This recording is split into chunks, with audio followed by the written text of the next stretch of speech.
career composers and help them explore and create new works through this idea of unrestricted play. So unrestricted play for us is like, okay, we're trying to create new works, we're trying to commission new works, premiere new things. How can we give composers an opportunity to essentially say, the sky's the limit, this is our instrumentation, this is what we own, but you can ask us to do anything and we're going to try it out in some capacity. And that's what we really love to do. So, I'll show you a few clips just in case you can't make it to the concert tomorrow night. Uh-oh, hold on. Sorry. But do make it to the concert tomorrow night. You should! And if you're coming, let me know, because we need someone to open the percussion room after the concert. Otherwise, we'll be meeting at 8:15 Yep. on Monday morning, putting everything back. Jane, do you know if they get recital credit? Yes, it is. There you go. Yeah, we'll get 5. It's like the best credit you would Yes. receive. Not sure if... I think we'll probably hear it okay, but Oh no! Okay, hold on. spinning. It's... I have the audio source selected, but should have tested this beforehand. You're a little busy. I took her out of rehearsal and they were like, bye, Olivia. Here, I'm actually gonna do something silly, but we're in a small room. So what I'm actually gonna do is just play the sound from my laptop, and it's gonna be really quiet.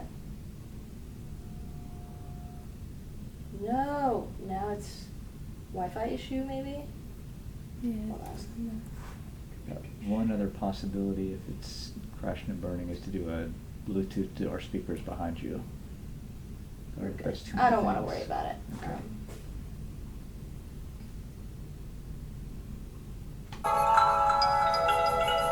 Sorry, can you hear it?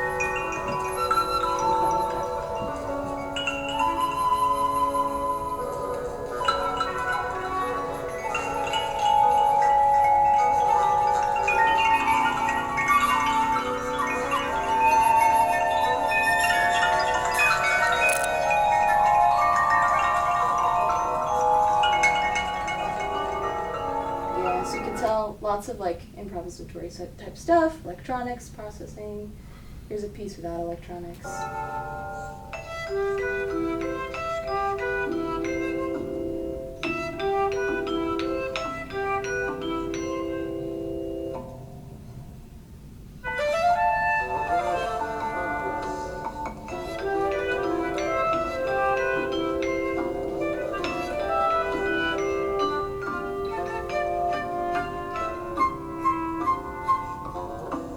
You get the idea? Yeah. So that's a project I'm going to talk a little bit about in a bit, and I also want to talk about a album that I released this past October with my duo Virid. I'm in a percussion multimedia duo. We do a lot of similar type work where we're working with living composers, early career composers, and it's a lot more composing in the room, experimental type of stuff. And we also are producers and audio engineers, so we kind of combine that with this project as well.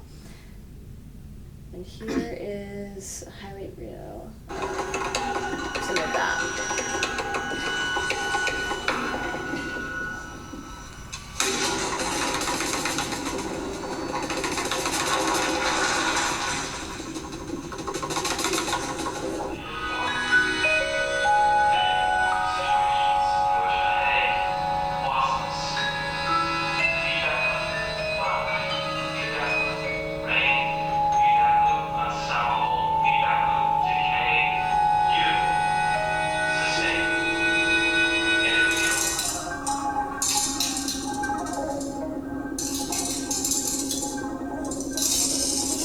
Do any of you guys play synth or have played synth before?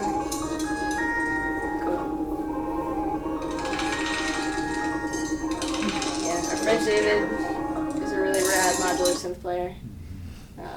What's the implement they're hitting that resonators with? Oh, I'm Wrenches? using brushes actually, Oh, and then like the backs of brushes. So like you know how they have the little Yeah, like yeah. wire loop on the back. Just wanted some metal, and then we have the we have a microphone that's essentially throwing it through a granulator and doing some cool effects with it. So, yeah, and these are the images that inspired this work.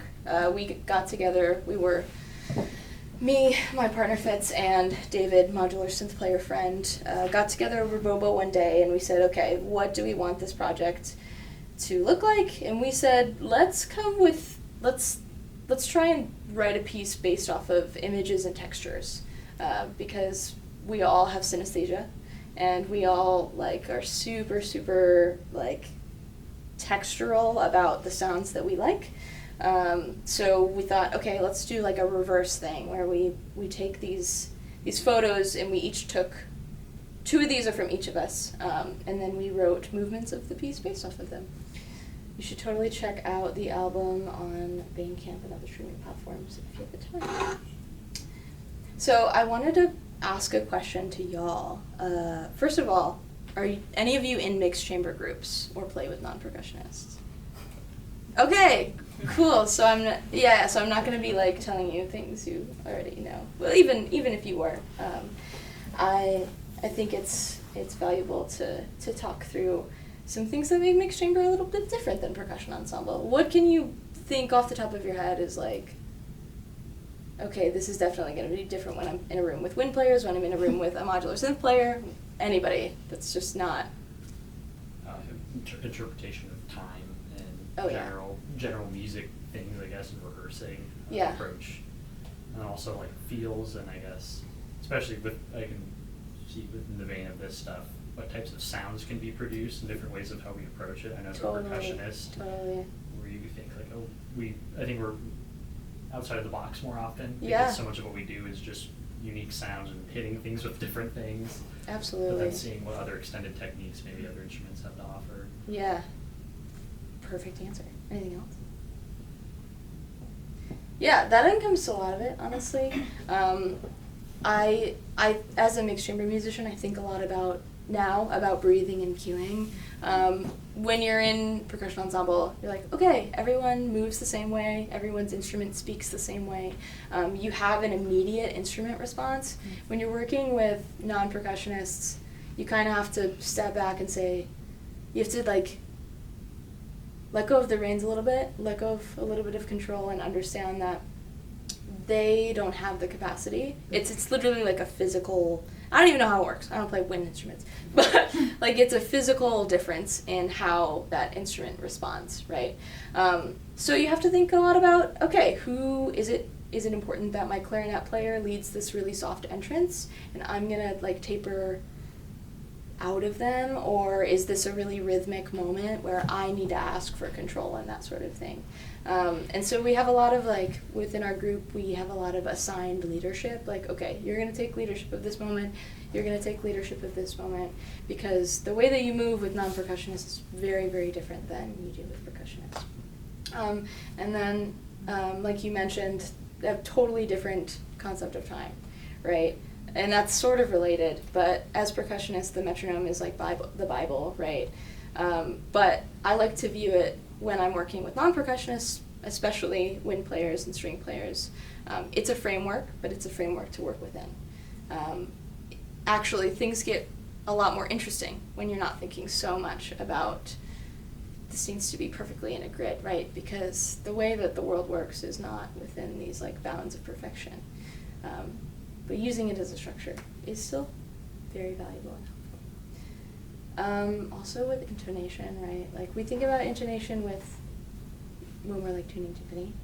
But another thing that really caught me off guard the first time I started working with non-percussionists was how much time we have to take for intonation. There are going to be sections of rehearsals that are entirely devoted to tuning these long tones. So I personally just spend that time offering my ear and trying to use it to hone my own ear as an external force that can help, because through people they're no, I'm correct, no, I'm correct, and I'm no, you're all incorrect, right? And also thinking about balance very differently. Balance is something as percussionists I don't want to say take for granted, but don't necessarily think about because it feels natural and habitual. You like know how much a vibraphone versus a marimba projects in a room, and so you play them differently. And when you're with other percussionists, like you don't even think about it, right? You're like, oh, okay, I need to play less. This person needs to play more. But really thinking about like which frequencies are covering up which things. Like, are your toms absolutely obliterating your clarinet player, or your flute player, or are you maybe being covered up if you're playing some really soft vibraphone stuff, right? So that's also super different. And I wanted to also ask, I know like you're a composer in the room, but has anyone written any music or explored writing any music or is in a band or like write songs? Yeah. In what capacity? I write some mixed chamber music. My wife's a saxophonist, so we perform together, and I've written some percussion ensemble pieces too. Totally. I wrote a snare drum solo for my recital last year. Sweet. Yeah, I've messed around with writing and I'm in a band. Okay, cool. Yeah, I want to talk a little bit about what it means to explore within collaboration, and essentially write and create music together outside of the bounds of traditional Western notation.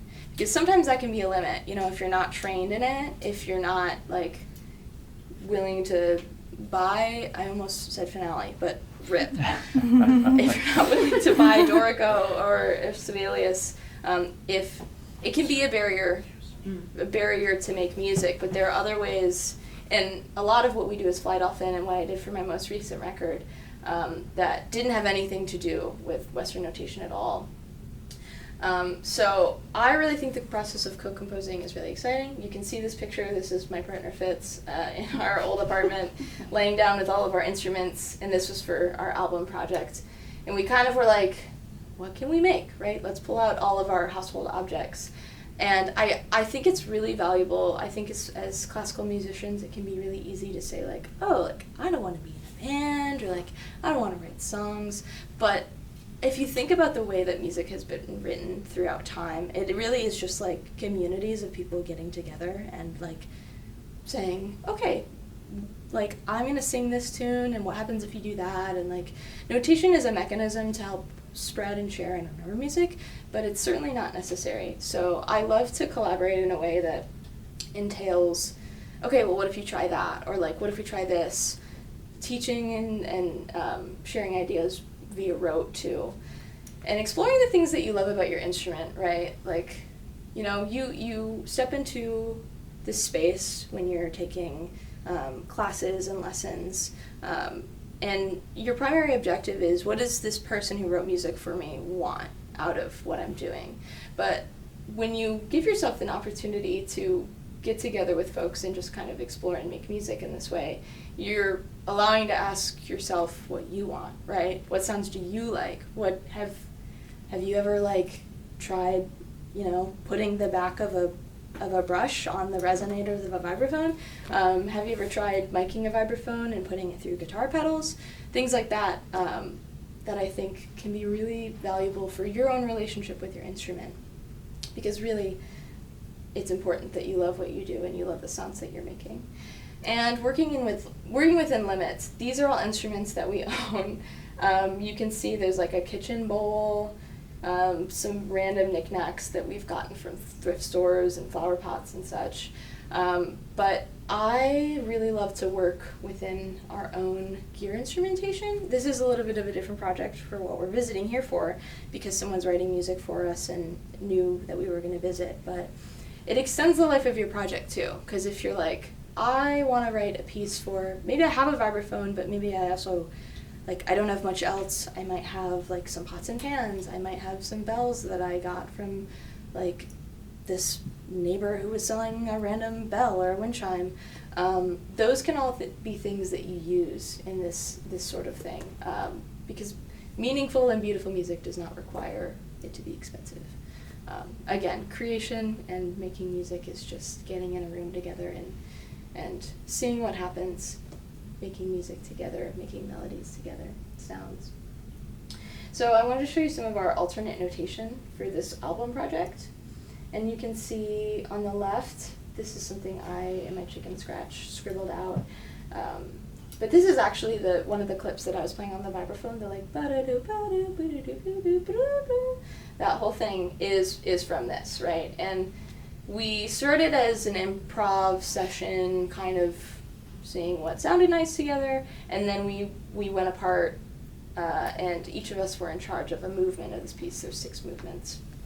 And I was in charge of this one, and so I said, okay, I'm going to have some text, right? I don't feel like writing in Western notation, and our friend David, as a modular synth player, doesn't actually read notation very well. So I put some stuff in, but didn't want to overcomplicate it. And this allowed for some really beautiful stuff to come out of it, right? Because I'm giving myself a reminder, but it's not like it's the same every single time. And then here we have some other kind of mixture of text and graphic scores that we used for this project. Some some explanation of electronic stuff here. And then more text and cellular type stuff. I mentioned improvisation. Improvisation is something that Fly Dolphin does regularly as part of our practice. So almost every single rehearsal we have, we warm up with an improvisation. It can be prompted, it can be unprompted. Sometimes we just want to be in a room and make sounds together. Sometimes it's like, okay, let's try improvising with this rule. So we can only have 3 people playing at the same time. Or we want to be thinking about material we've played before for this group and repurposing it, like quoting things we already know. Having these interesting creative prompts is really helpful for us because we improv live as well. And you'll see little bits of that tonight. There's some moments where we're like, we're just making sounds, not tonight, tomorrow night, which will be fun. So I really recommend improving as part of your rehearsal practice, even if you're just in percussion ensemble, like saying, hey, let's see what happens if we just get in a room and you start playing on this and I start playing on that. Because the more that you do it, the more that you discover about yourself and the people you're playing with. It strengthens your communication, your listening skills. Yeah, what's up? With regards to improving, I know like something I do is anytime I get into a creative flow where I have an idea and I mess around with it and I try and bank it up, record it for future purposes. Yes. So can you talk about maybe if there's a time that's ever happened and then you took an idea or mashed a bunch of ideas together and it turned into something like a much larger project? That's a beautiful question. And it leads me to think about, I was learning some Bach for my master's auditions. I think it was, that like era of my life has left my brain. It's like a black hole. I can't actually remember when it was, but there was an arpeggio that I would consistently like play wrong, but I liked it, and so I was like, okay, well, I'm gonna use that for something else, and I kind of like banked it away and recorded it, and then later I came back to it once I was done with my auditions. I was like, okay, now I have space to like create, right? And I started messing around with it and just kind of, this was more like solo improvisation. And then I actually wrote the melody for a song, well, kind of melody, it's just like an ostinato, for a song that I actually have that will be coming out on a record this summer, which would be really cool. But I've had a lot of those moments where I'm like, oh my gosh, that sounds really cool. And even when we're just rehearsing or when we're improvising together as a group, I have moments where I play something by accident and I'm like, oh, whoa, I want to do that. Like I've discovered I really like when I play these intervals together. I really like when I do this sort of pattern with this record from October, the first movement of it. I started experimenting with just like, it's very like Steve Reich-esque, right? Like repetitive, same sort of chord. And I started just experimenting with, okay, like a very simple idea. What if I just hold on some chord tones, but I am just playing 16th notes, and I'm at random alternating my sticking. And so then I have these really interesting like accent patterns that come out of it, and that ended up making it on the record. I find that to happen to me all the time, and it's really a blessing when I find like a nugget of something that I enjoy. Does that answer your question? Yeah. I will show you some of the work that we've been given as Fly Dolphin too. So these are scores that are kind of improv based. The one on the left is very cellular, so it's actually, I don't remember which Mozart, but the composer used a Mozart piece and covered it with this tree, and so out of context and without a key signature, like these things sound really strange. But you're playing them like aleatorically with each other, and it results in something really like beautiful and like eerie almost. This piece on the right was written for us. It's called A River, and we follow the streams. The colors are tempo, so like how fast you're alternating between notes. Then you can see on the left it says like G5, E5, A5. Those are the notes we're alternating between. But you can choose your own adventure. Theme of today, I guess. You can choose your own adventure and decide where in the stream you want to go. And we each have parts like this. So again, it makes each performance a little different too. And then some more cellular stuff.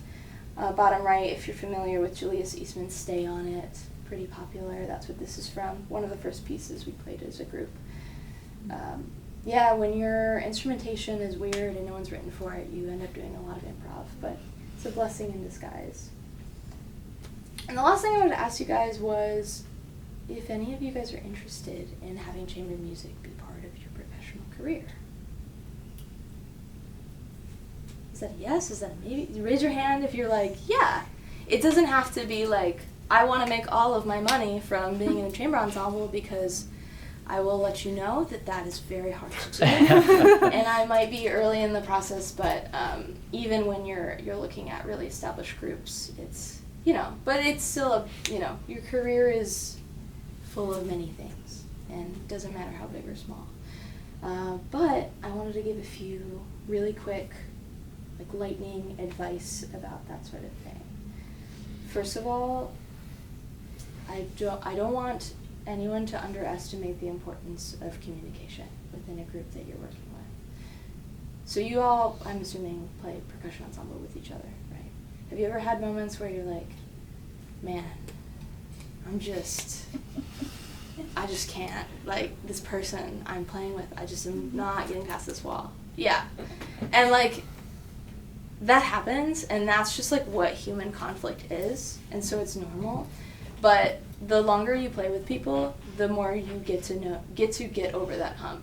And so the first time you play with folks, and the first few times, even the first year, can start to feel like, but we had this moment, and like we had this concert, and it was bad because this person was underprepared, or this thing happened, and like those things just happen.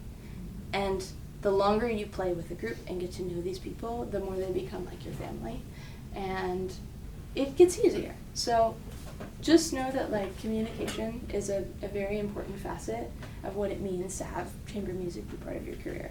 Solo career, you don't really have to worry about that. You have to worry about your people skills when you're like, hey, book me, please, or like, hey, I need my marimba to be here at this time. But the thing I love most about chamber music is just getting in a room and playing with my friends. So hopefully that's something that you can find as well. And that also extends to like nonverbal communication when you're playing with each other, and you're like, you get that like mind reading ability, but it takes time. It takes time. I also highly recommend putting some thought and effort into like the idea of culture and safety within an ensemble. This also can extend to like if you're ever going to have a studio of students, or any sort of community that you're fostering, right? It is so important that people feel safe coming to you with any sort of concern, because if they don't, that's when resentment builds, and that's when this happens, right? So learning to be vulnerable with each other and to say, hey, I didn't like the way that you treated me in that rehearsal. Or I didn't like the way that you came unprepared to this thing. Or, hey, I think your bass sounds bad. Just kidding. That has never happened. And Amani is an incredible bassist, and I would never say that to him. But you know what I mean. Just like, don't underestimate the importance of communication. Yeah. Be honest and kind, but still productive. And then organization. So what do you think goes into organization beyond just like showing up and being ready to play your music in a chamber ensemble? Say, for me, calendar and then note-taking. So it's like, you can show up to rehearsal all you want, but there's a difference between showing up and having a productive rehearsal versus just showing up. Okay. Yeah, facts. What else if you're thinking about like outside of school? So what if you're like, I have to like get my group to this place. Logistics. Yeah, but that takes like a million things. So it's like, okay, we need someone to market the event, to post it all over social media. We need someone to make posters. We need someone to figure out instrument logistics. We need someone to, we had so many logistics emails, you know? I'm also the logistic and technical coordinator of the ensemble, so that's my job. Excellent communication, by the way. Thank you. Very I try to be very communicative. Someone to deal with the finances, right? So do we have a bank account? Are we going to become an LLC? Are we going to be a nonprofit? It's like there's so much to that. So delegating roles and responsibilities amongst your group is really important until you have the ability to pay someone, which probably won't be for a while. So it's probably going to be you doing those sort of things. I'm the technical director. Lexi is our marketing director, for example. Fitz, my partner, who is not here, by the way. We have a lovely sub named Jimmy who is replacing him for this concert. But Fitz is our artistic director. We also have a lot of meetings. We discuss our goals a lot. We talk about what's happening, what just happened. And that makes sure your rehearsal time isn't sucked up by that, because that can be really easy to sit down and start talking about things and get lost in it. Has anyone heard of like Blue Skies? This is an arts entrepreneurship thing. Okay, so this is like a really nice nugget of information to tuck away for future things. Whether it's like, I need to market myself as a soloist, I want to be in a chamber group, whatever. So Blue Skies is the idea that, okay, I have these goals, they feel unreachable, but I'm just going to name all the things that I want to do with respect to blank, with respect to my chamber group, with respect to me being a professional composer. Like, it's anything you want it to be, but not just what you want it to be, how you want to get there, and working backwards from there. Because sometimes it can be really sad to be like, I'm starting from the ground, how do I get up? So thinking kind of up-down can be helpful. Okay, in 10 years, I want my chamber ensemble to like play at Long Play Festival in New York, and to have done this many residencies, and to blah, blah, blah. What are the steps to get there? Okay, first we need to do smaller things. To do the smaller things, we have to make sure like our roles and responsibilities are coordinated, and we get a budget, and we apply for some grants, and we start to do work in the area. Like, really breaking down the process of all of those things, because it can be super overwhelming when you first start. And also just clarifying with your group what your mission is. So when I say like we work with emerging composers, we advocate for them via this idea of unrestricted play. That's the mission. I have it like, it's deep in here, because we've talked about it a lot, and we've agreed that that's like what our ensemble does. So being really clear about why you exist too, and entering entering a business mindset is not something that's like easy. It's actually something that feels really strange, I think, for artists, because we like to just make art, and we like this not because of that. We're not in here to be businessmen, businesswomen, business people, but there's a point in time where, like, unless you're being employed by someone external, like an orchestra, or you get a teaching position, right, you're going to have to advocate for yourself, and this sucks, but, like, as a product in a way. Yay, capitalism! But that's just how it is. So getting used to talking to people about your ensemble, talking to other people in your field who have done this sort of thing can be really, really helpful. Because you don't always know what you don't know. Like, I didn't know why a nonprofit is more valuable than an LLC, and like how do you do taxes when you're an LLC? Like, all of this stuff you need to ask people. And I, like, am offering myself to be a resource. Like, just feel free to email me at any time and say, hey, I have a question about whatever. It doesn't even have to be related to this. It can be anything. But know that, like, it's totally okay to email people and ask questions, because it's almost required. So, yeah. I just think it's really lovely to play music with non-percussionists, and I love using it as an explorative practice to do different things like improv and do fun collaborations with composers and release albums. And I encourage you to think outside the box of what it means to be a percussionist, right? Not just, I'm learning my marimba solo, but also, what are all the things that I could possibly do?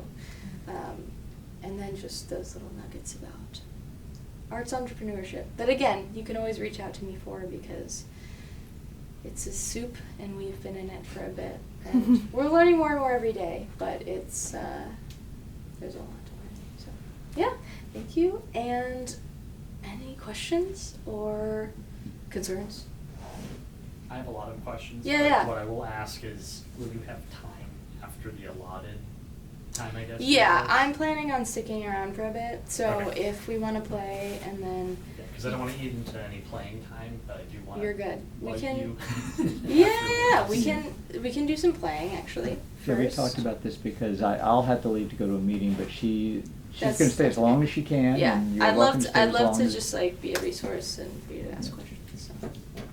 One thing that was kind of cool, and let me see, because I'm just trying to sell this thing for tomorrow. So, well, isn't there a piece that you guys are doing where actually your tablets are synced together, and when somebody That's does the a entire thing? thing. Yeah, it's just like their So, pages just yeah. change without So their we're all control. using Yeah, explain Foursquare. this. Mhm. And each file of ours is like named the same thing, and they're coding. I'm not the one doing this coding. This is a very large, very many moving parts type of project. They're coding Foursquare so that it sends all of our iPads the same score at the same time. So that when there's like, if someone chooses A versus B, A is going to mean that this one pops up, and B is going to mean that this one pops up. It's going to be very cool. I watched a little rehearsal. It was kind of fun to watch. Yes, The it's a lot of adjustment. very fun music, because it is a escape the museum mystery type of thing. Super cute. There are some crazy outcomes that could possibly happen. So it's going to be a lot of fun. I'm sure there will be a lot of laughing and a lot of joy. We spent so many hours on Wednesday just making those pedals with colors so that the audience can vote with those pedals. Yeah, We have 400 pedals, so just saying. So you all need to show yes, up. the amount of work that everyone else has done to make this project happen, like, we're just so thankful. Yes, and again, thank you for letting us use your lovely instruments and your space. All right. Yeah, Yeah. Now we'll turn it over to you and let you do Yeah, whatever do we you want like. to play, or do we want to do any questions or any other?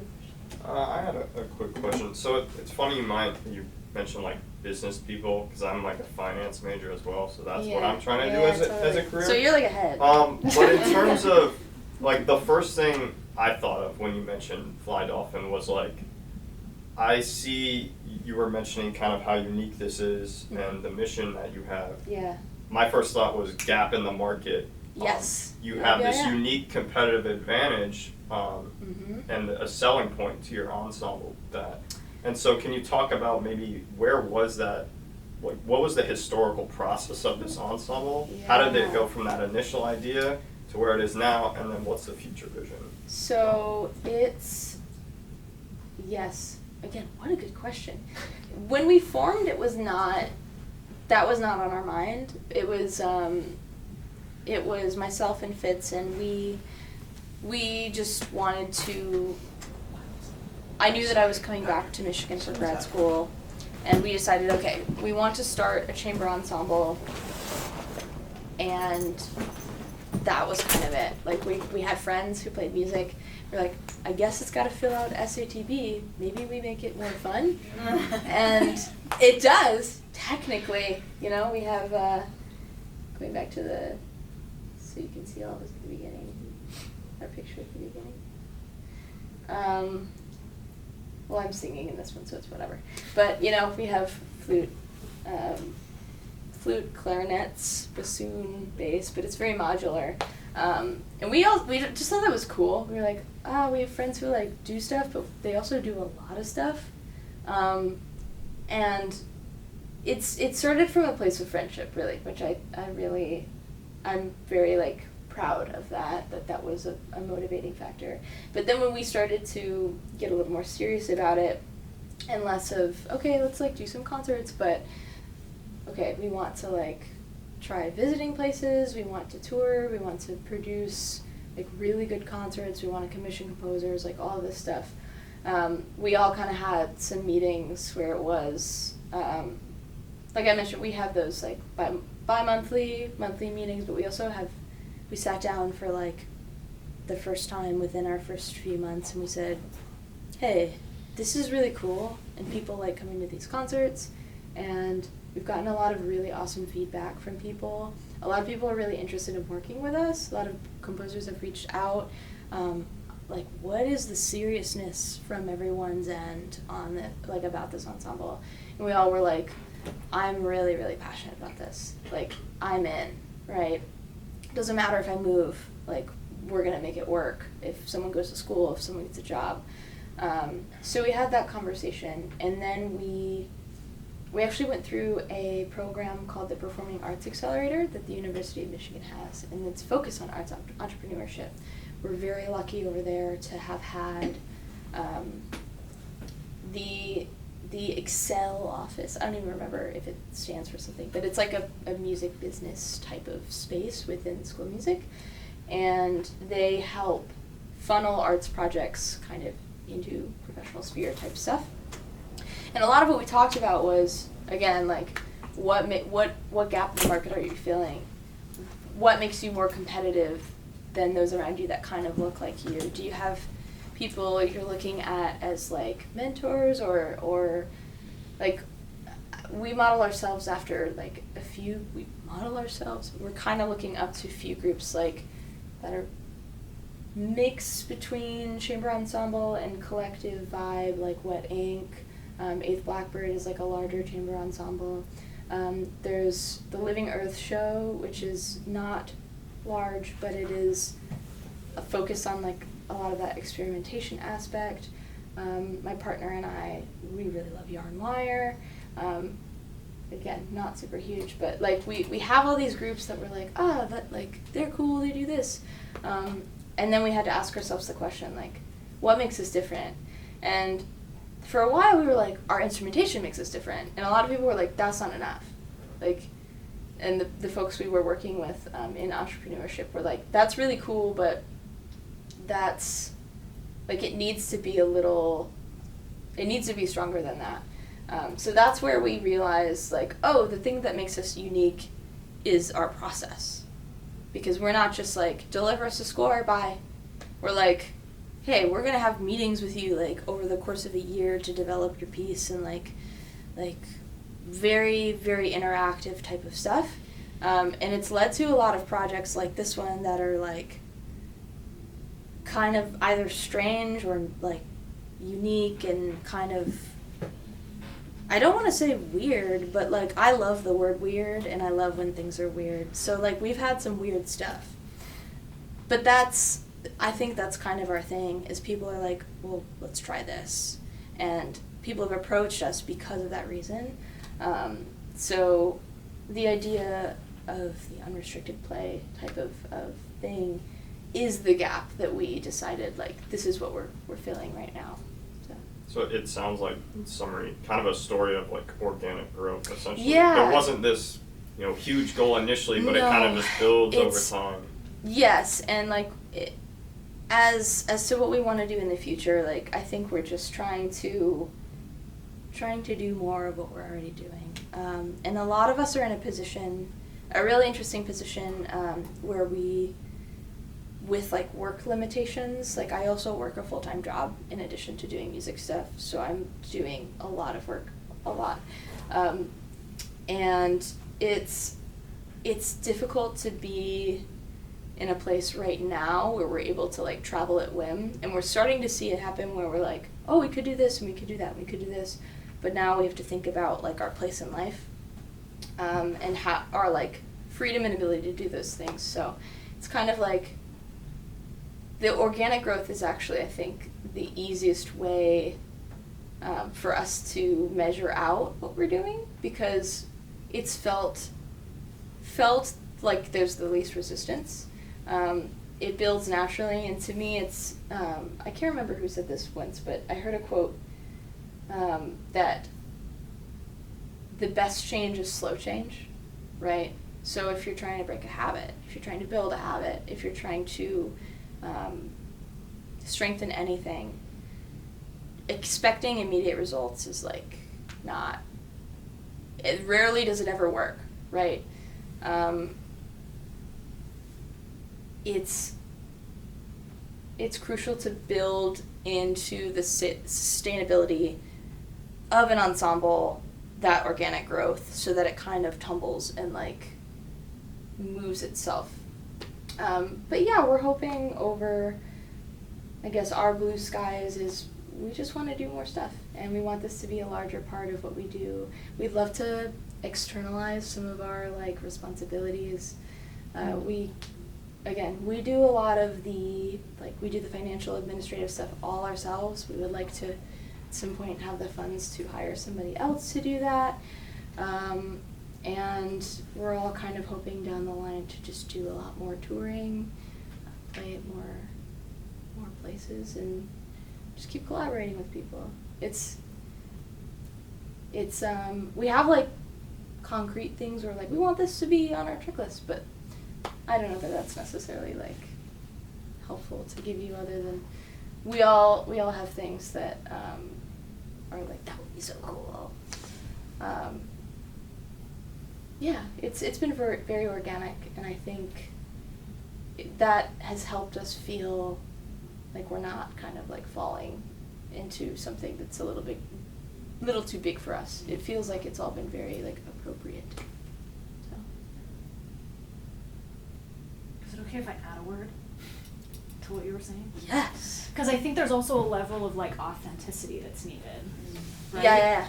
So like we can think about gap in the market, which is very, I don't know, that's a very objective thing to be thinking about, and you need to be thinking about that if you want to make money. But at the same time, I think if you're not going from an authentic route, it adds a challenge. It's like, yes, I love that.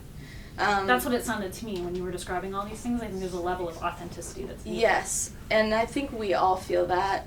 I definitely do. Like, I feel like the entrepreneurs I've worked with are like, they like don't like the word authenticity, and I'm like, okay, whatever, because in a way I think to some people it can feel overused or vague, but I do think what we're trying to do is exist in a way that feels like we're like prioritizing our like connection with each other and other individuals. Like, that's the point, right? And I'll give you the story about our name. first time we ever, like, hung out after being like, we're going to be a group. This is going to happen. We were having, like, drinks and olives or something at, like, a bar that had olives. And we were talking about, our bassoonist Bryce was talking about, are any of you familiar with Duncan Trussell? Midnight Gospel? Yeah, which you should check out Midnight Gospel. It's so cool. Duncan Trussell is a podcaster, and he talks a lot about, like, a lot of philosophical, spiritual type of things, and he was describing, like, life is this, like, big cosmic soup, right? And we're all just swimming around, we're like, what is going on? Like, everything's chaotic, or I guess the universe is like a cosmic soup, and then we get one chance to be, like, a dolphin that, like, leaps up out of the water and does a little trick, and then comes back in, and that trick, you can think about that trick as your life, you can think about that trick as something specific you're doing, like your art, your passion. You can think about it as, for us, like, this is the trick. Like, we can think about it too as, like, we are instrumentalists, and, like, that's what we love to do. But we wanted to encompass that in our name too, because this is just something we are, a little trick we're jumping out of the water and trying to show the world. So I think we come from a place that understands that that's what art is, right? We're around it, we're swimming in the cosmic soup, we're leaping out of the water, and we get the chance to make something beautiful, because that's what art is. So, yeah. I just have a question. Like, I don't know what you went to school for, like, specifically, but I was wondering, like, when you were, like, studying, if you envisioned, like, I want to have a chamber group someday, or if it just happened, and then, like, how much the things you learned in school affect, like, your daily life doing this. Yeah, it's been a journey. I went to school, so my freshman year was COVID, and that was crazy.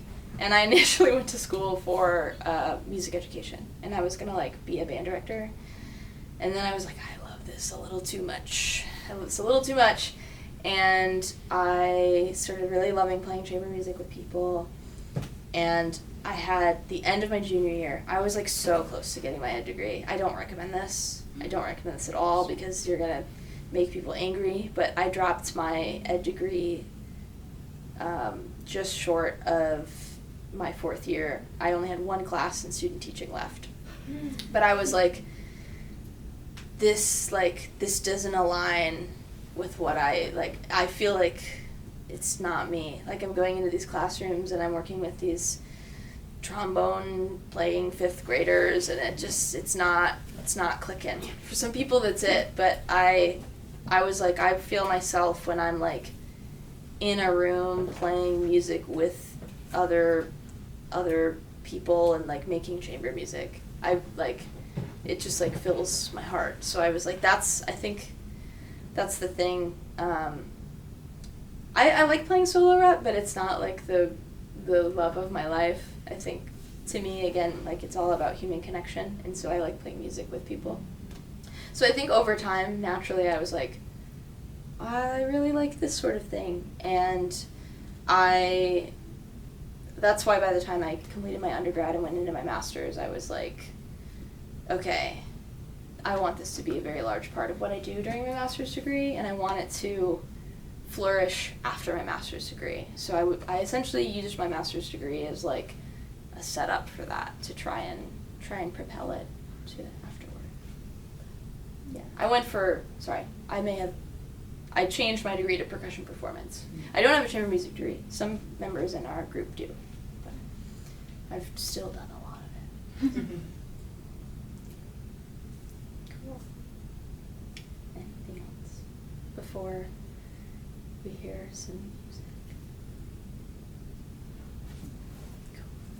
Cool. All right. And it doesn't have to end here if some other things come up Yeah, after yeah. the forum. And Again, ask me I'll after. yeah. Ask me in the hall. Ask me later if you see me. Like, send me an email. It's whatever. So. And I unfortunately have to sneak out. You guys can just leave Yeah, the you're TV in good. here. Masa will come back and get it later on. So he said just and leave the adapter and he'll come back and get it. And so. thank you so much for, I know that might have been a really late request, but No, it was great. wanted to show, I'm a visual aid person. Yes. I like a visual aid. I also have ADHD, so it's like I sit there and if someone doesn't have a visual aid, I'm like, what's going on? So, yeah. Maybe in a room full of people like that, who knows? Yeah. They're all over it that way, I think. Right. Cool.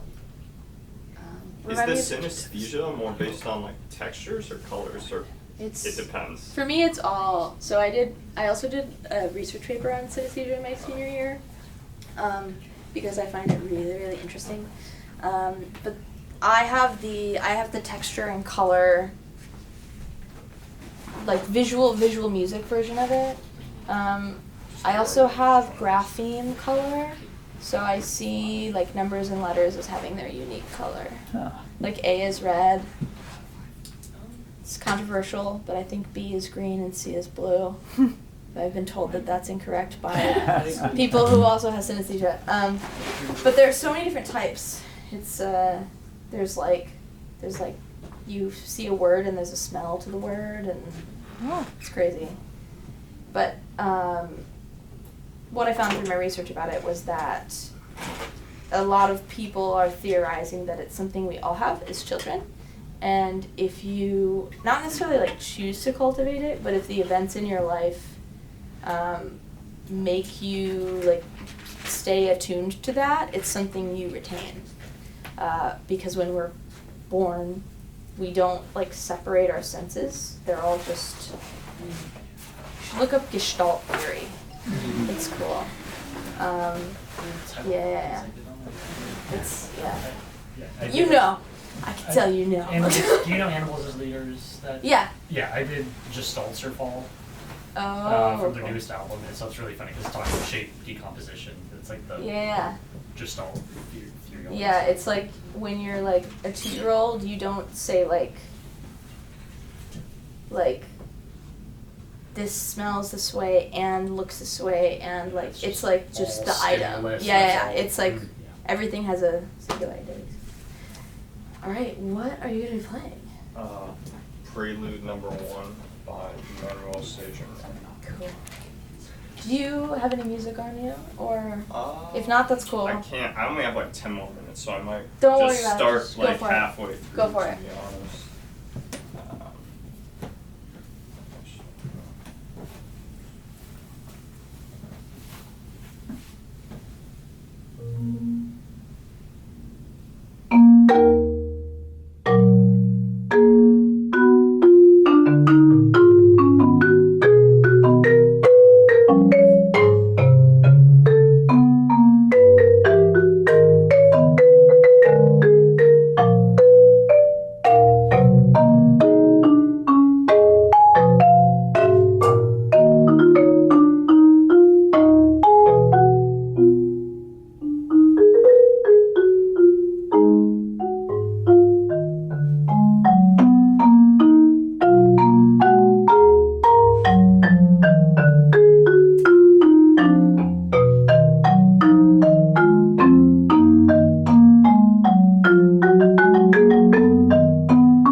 We can just stop there. Cool. Well, good job. Okay, I want you to start again, and we're gonna talk a little bit about touch because, like, you're getting a lot of volume out of the instrument, and I know that's intentional. But can you try it again? And instead of thinking about like volume as something that is downward, can you think about it as like on a literal level, more rebound, but I also want it to be weight.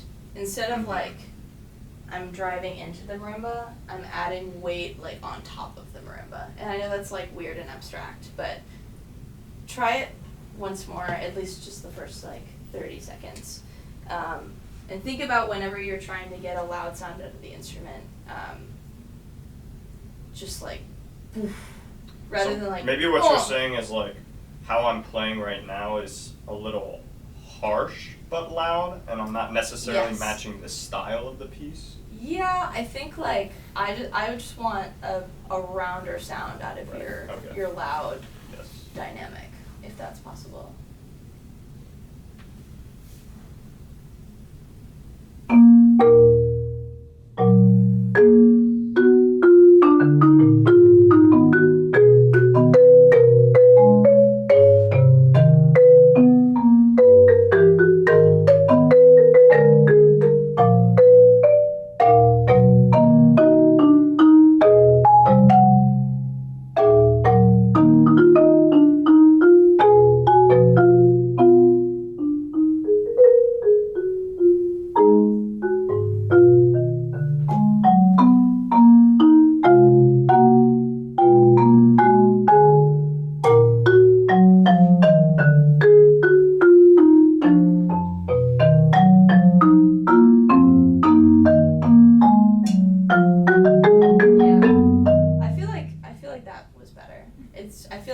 When you started, I like sensed the change, and then you started to like go back to what you were feeling before. Can we play like a different section? Because there's like some rules in this piece as well. Yeah, absolutely. Unless you had a different suggestion. No, I was just gonna say I like your soft. I think it can be even more delicate. I'm a pretty delicate player, so like take that for what you will. But soft is the thing I struggle with. But I like, and I've learned this from the great Nancy Saltzman, that like sometimes loud is just a matter of like ratio to the other things you're doing. It doesn't have to be right? Like it can be like right? It doesn't have to have like a sense of sharpness. And she's also got kind of sensitive ears, so she's just like, play it soft, play it soft. But there's a way to achieve the sense of like weight and filling a room with your sound without that sense of harshness.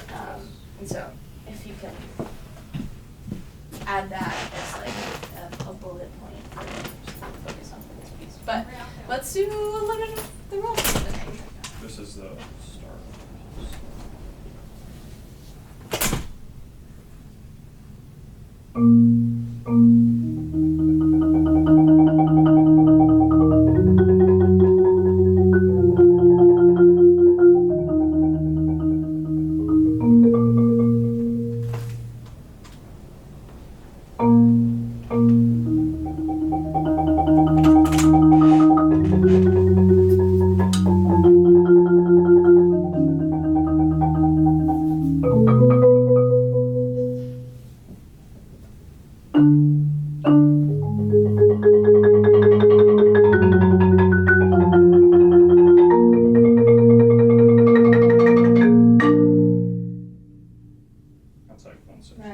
Nice. Okay, I want you to do it again and take out the rolls and just play them as chords, which I know is a little bit of like a mind-boggling thing to, at least for myself, I always find that to be a little disorienting for practice. But just take the rolls out, just do chords, and then really think about how you're shaping those opening, because like the end, yes, it's big, it's dramatic.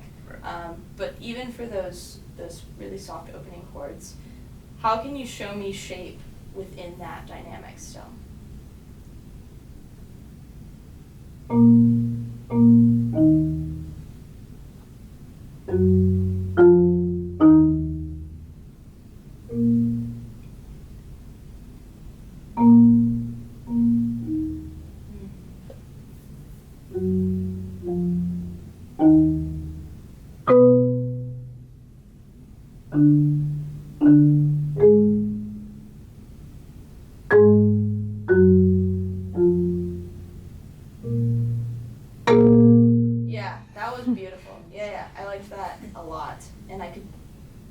to me, I could see your shapes a lot. Right. See as in here. See and hear your shapes a lot. I think Clearer. one thing this reminds me of, like if you're familiar with a lot of what Rob Mapper talks about, is like separating the ideas of performing and playing versus being analytical or like recording and listening back. So like I think one thing that this does, by separating it from the roles, this is a lot of technical motion to think about. Yeah. But if I'm just playing a block chord, Yeah. so much more of my mental energy can be focused on the Yes, phrasing absolutely. of this. You know, breaking down your practice into blocks that are not just, Right. let's do a run, let's do a run, let's do a run, right? Doing things that get you out of that comfort zone. I know a pianist who, like, no matter if she has any sort of, like, licks or runs, no matter what rhythm it is, she breaks it down into, okay, I'm going to play the same run as, like, different rhythmic groupings. And, like, forcing your brain to kind of operate in a different space so that you're not going on autopilot. Again, I mentioned before that I have ADHD, so sometimes, like, in my practice sessions, I will notice myself going on autopilot, and I'm like, I just played that the same way and was barely thinking about it for, like, 10 minutes. How can you take a section that seems really simple, right? It's just rolls, and regain, like gamify it so that you can achieve that same sort of focus again. I'm now going to ask you to add the rolls back in, and I want you to think about your intention with various roll speeds, right? So, okay,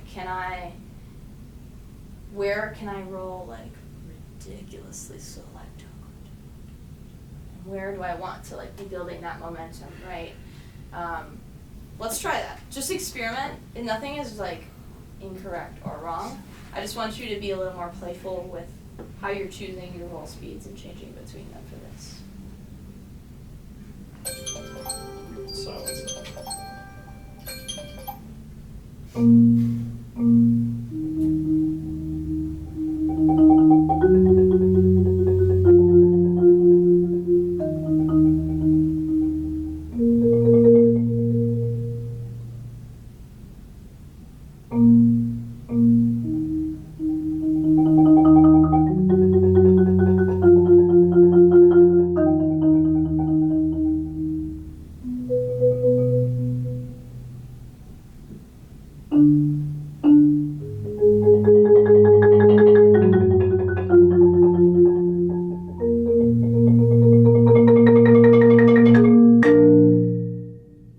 Nice. Yeah.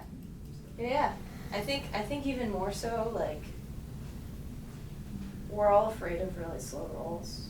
But they're not, they actually are so chill. They allow us, like, space to breathe, right? So when you, like, end a phrase, I find they're a really great place to land, like,